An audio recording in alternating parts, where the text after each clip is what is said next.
Assalamu alaikum and welcome to my first Python tutorial. So what is Python? It's a programming language that, for our purposes at least, runs simple games in a relatively user-friendly fashion. Though famous examples that do use Python in some way are using it in a different way, more different approach. This includes Battlefield 2 and Civilization 4. So enough talk, let's get that into our system. This method is for Windows users. Anyone using a Mac OS should consult a different video. I apologize. Let's open up our trusty internet browser and type in Python.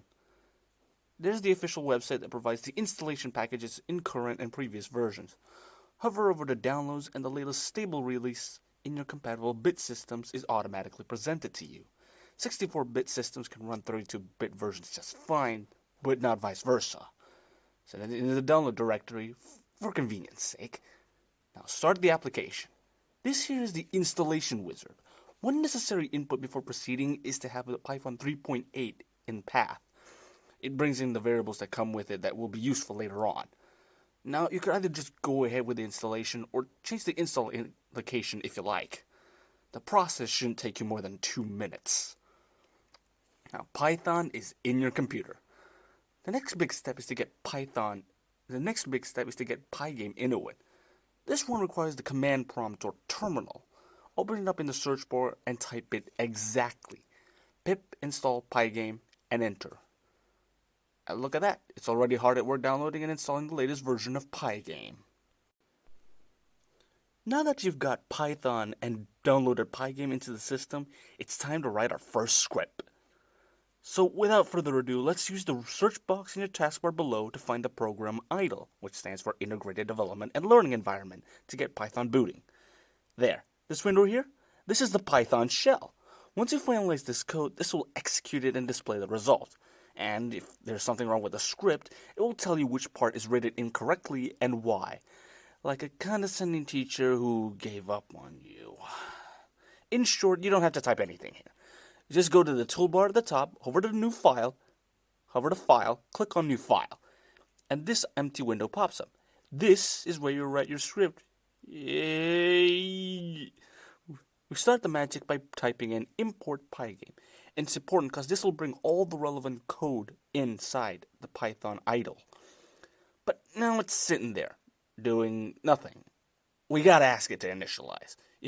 Get it running. So we type in pygame.init. Init stands for initialize. Seems simple enough so far. Well, we're not done, buddy. We gotta have a screen so we can see what's going on. How do we do that? Pygame.display.set_mode. Ask and ye shall receive. Now, this is very important. Add open bracket, x, comma, y, close bracket, close bracket. The benefit of this module is that you can set the resolution and ratio of the screen. The x variable there, that's the pixel width, and the y variable is for the pixel height. You can set it to how much you like, but for simplicity's sake,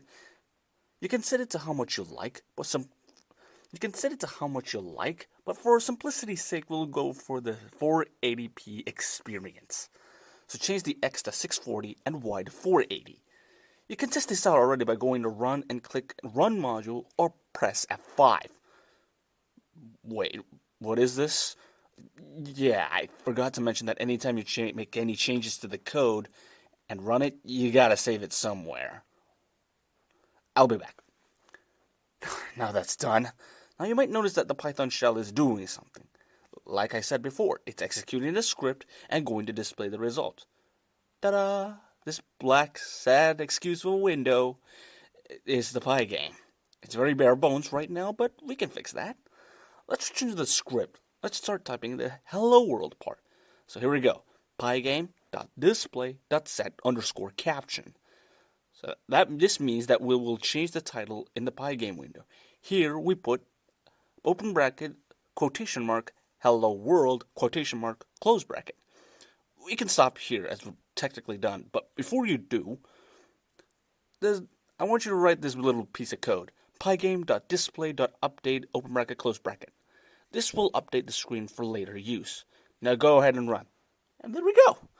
Your first hello world of your own.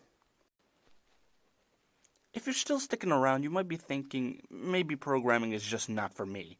If that's so, then you've got trash to clear. But first things first, this is the important bit. Make sure you do the uninstallation in order. I've made that mistake once, and it really messed the whole tutorial up.